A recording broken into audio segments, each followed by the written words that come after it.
इससे पहले की लड़ाई आसान लड़ाई थी। आज जो लड़ाई है, आज जो युद्ध हो रहा है, जिस युद्ध को हम अपनी आंखों से नहीं देख पा रहे, यह युद्ध पूरे भारत में चल रहा है।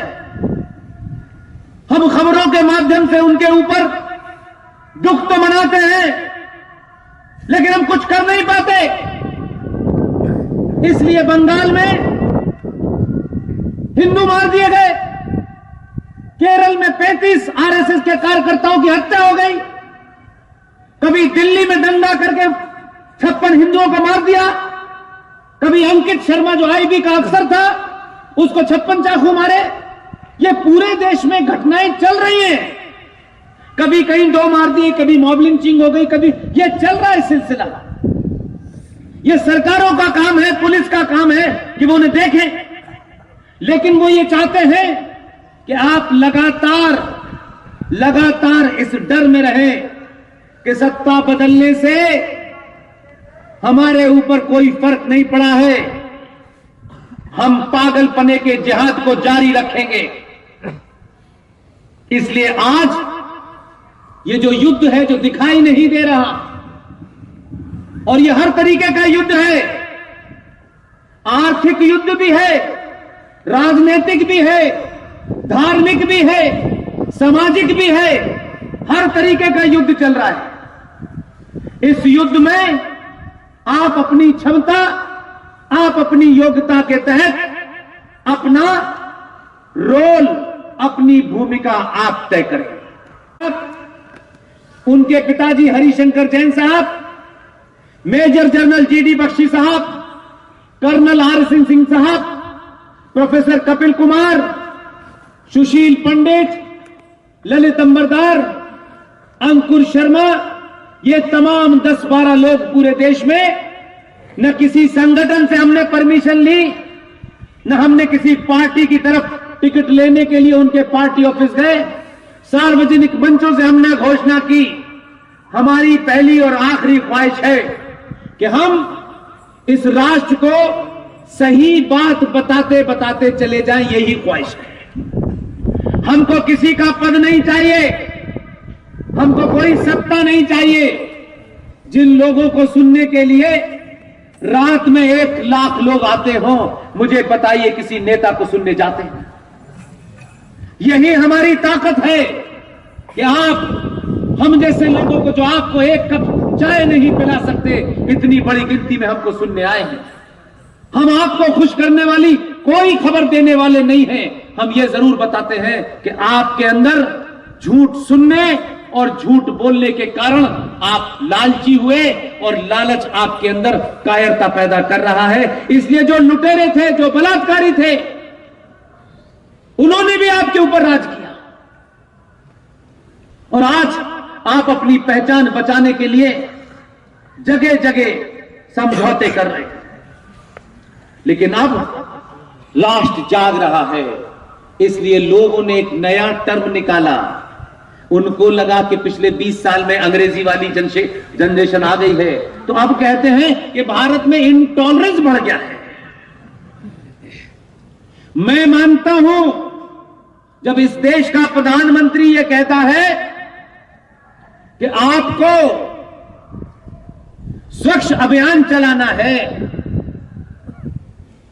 तो हो सकता है आपको लगता है कि सड़क के किनारे जो कूड़ा पड़ा है उसे साफ करना है।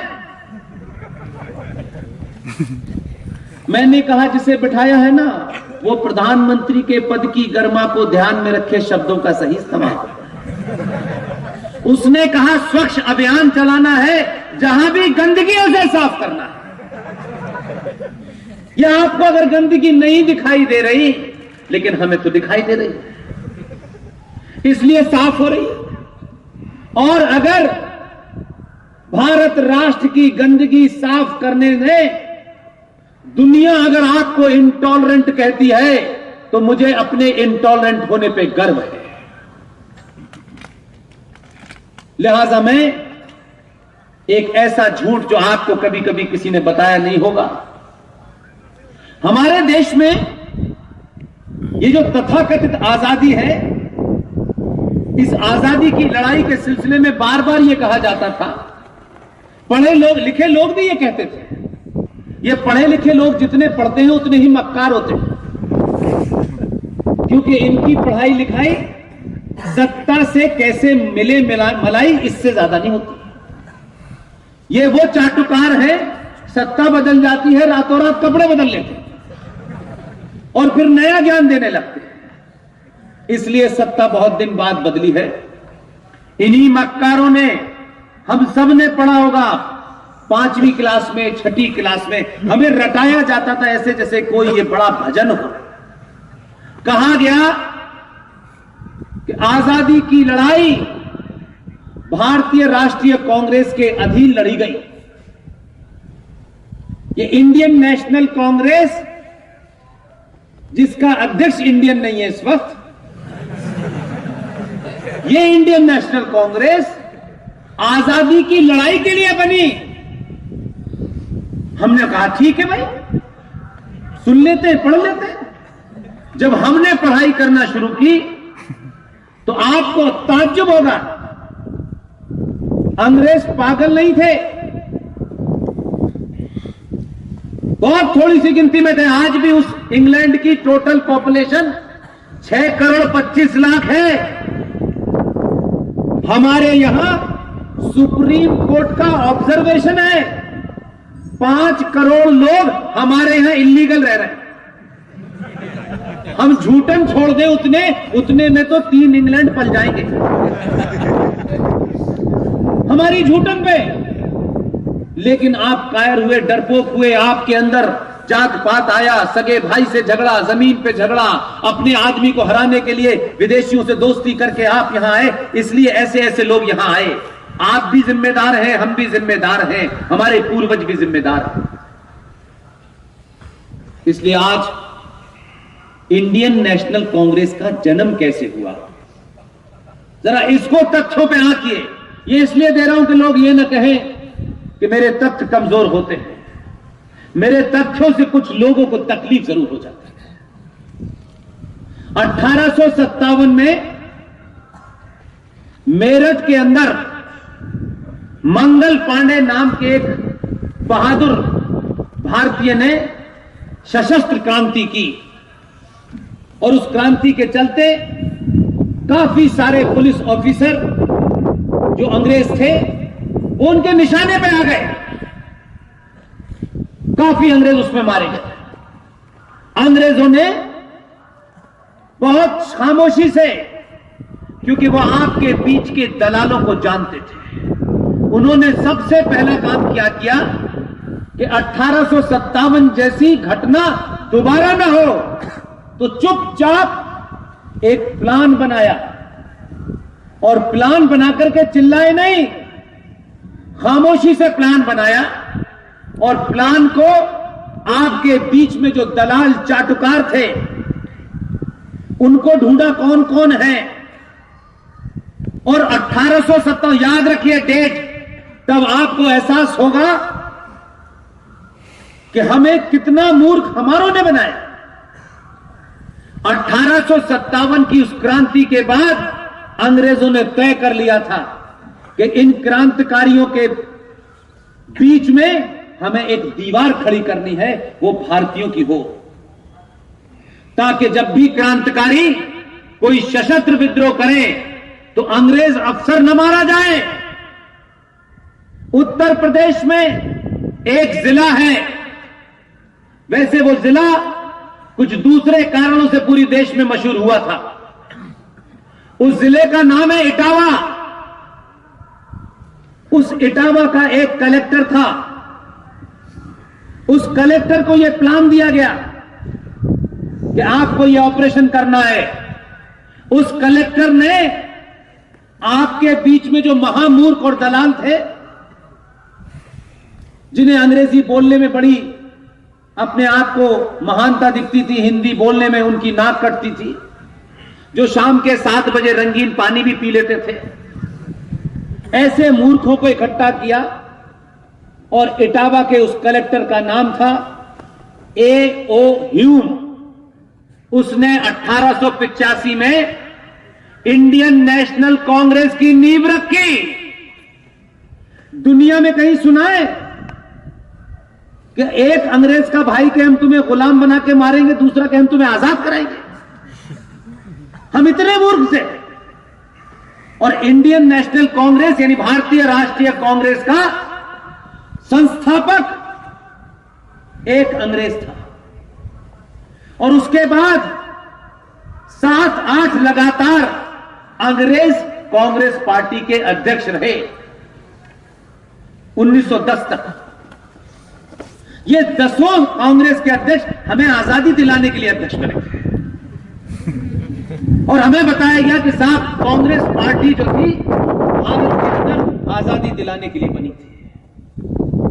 2 घटनाओं से आप पहचानेंगे कि आपके बीच में छत्रपति शिवाजी के मानने वाले बहादुर लोग थे, लेकिन जब आपके नेता, आपके संगठन चाटुकार हो जाए, सत्ता की दलाली करें, किसी को टिकट दिलवाए, किसी को गवर्नर बनवाए, तो फिर याद रख लीजिए कि पुरुषार्थी पैदा नहीं होंगे, दलाल पैदा होंगे। तब भी उस समय भी बंगाल के अंदर एक बहादुर पैदा हो गया। उस बहादुर ने ब्रिटिश साम्राज्य को चुनौती दी। ब्रिटिश साम्राज्य को चुनौती देते हुए पूरी दुनिया का भ्रमण किया। जहां जहां उसे भारत के लिए मदद मिल सकती थी वो मदद ली उसने, और मदद लेने के बाद उस आदमी ने 21 अक्टूबर 1943 को भारत की आजादी की घोषणा की।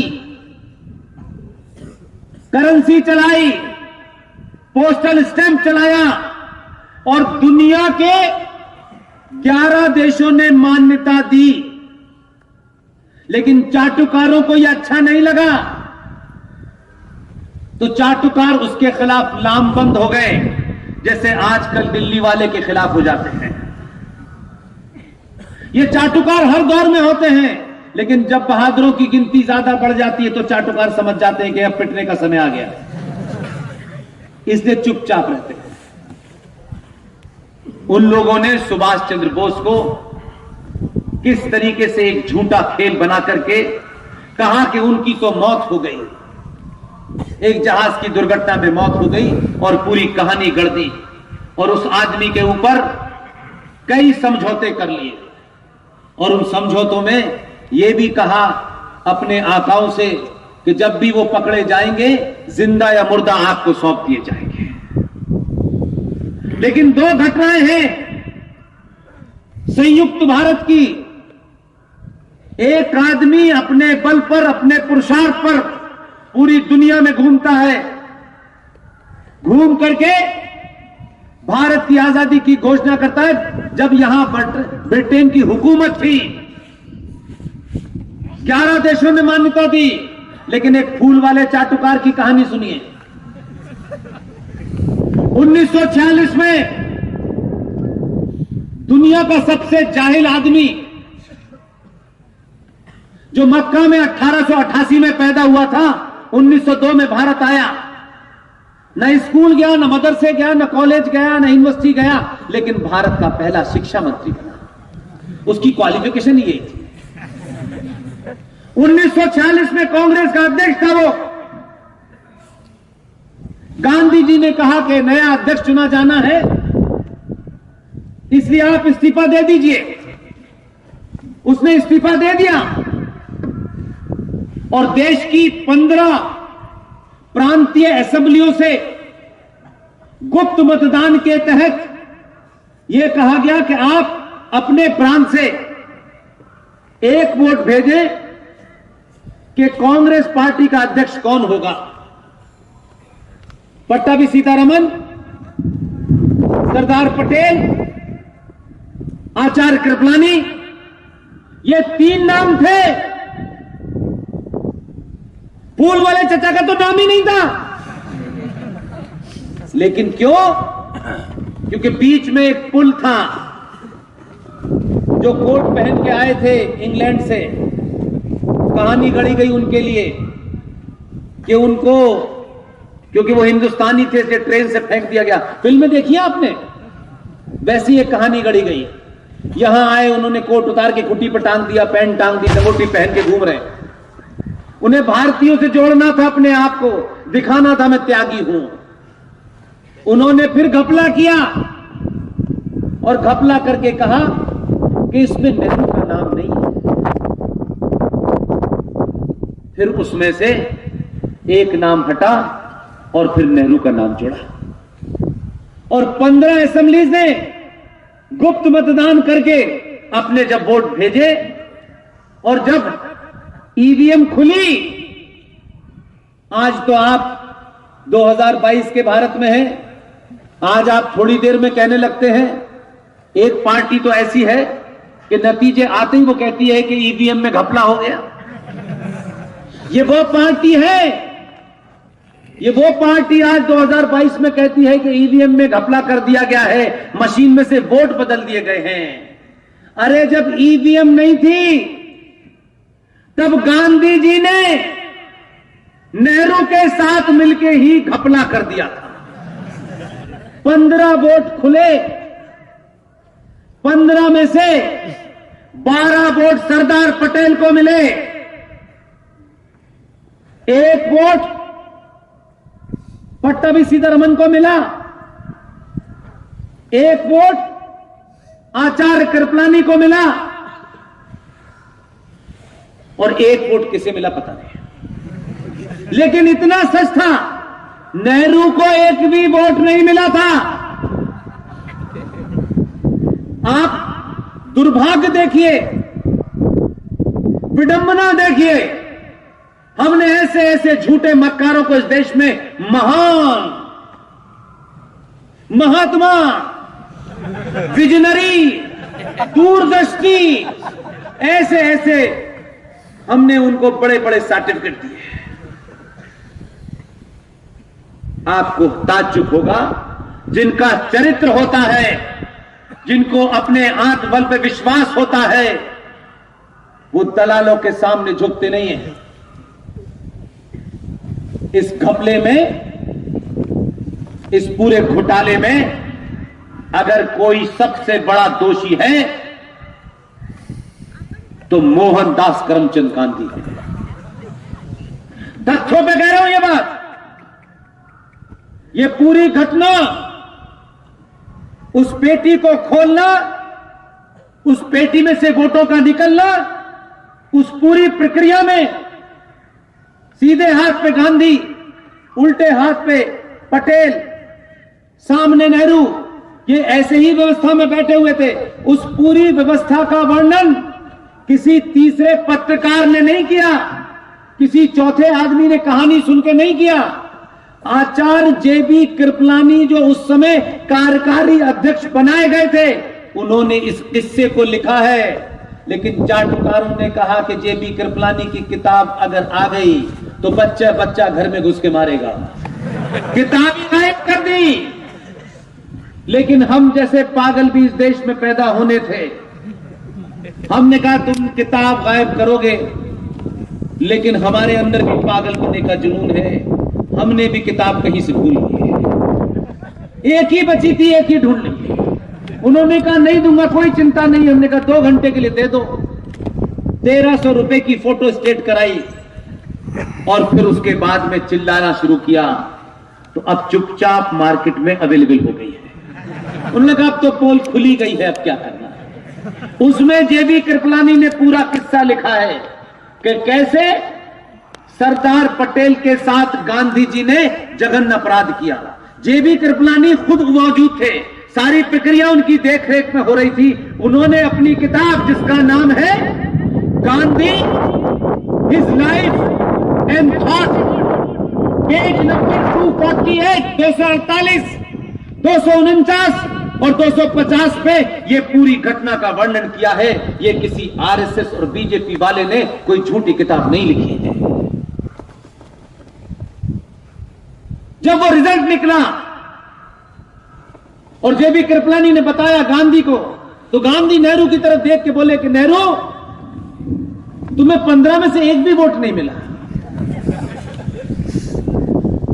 और कुछ बच्चे बड़े बेशरम होते हैं, अगर आंखों में शर्म हो और इतनी बड़ी बात हो गई हो तो जिनकी आंखों में पानी होता है वो उठ के चले जाते हैं, वो बेशरम वहीं बैठा रहा। और गांधी जी ने पर्ची लिखी, जेबी कृपलानी जी को दी और कहा कि सरदार पटेल को दे दो। जेबी कृपलानी ने पढ़ी, वो खुद लिख रहे कि मुझे ताज्जुब हुआ, लेकिन गांधी जी ने कहा इसलिए सरदार पटेल को दे दी।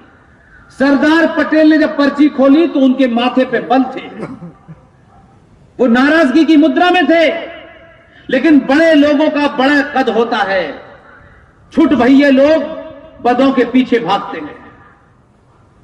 उस पर्ची पे लिखा था, सरदार पटेल तुम अपना नाम वापस ले लो। ये उनका चरित्र है जिन्हें हम इस देश में फादर कहते हैं। हमने तो उन्हें अपना बाप माना नहीं।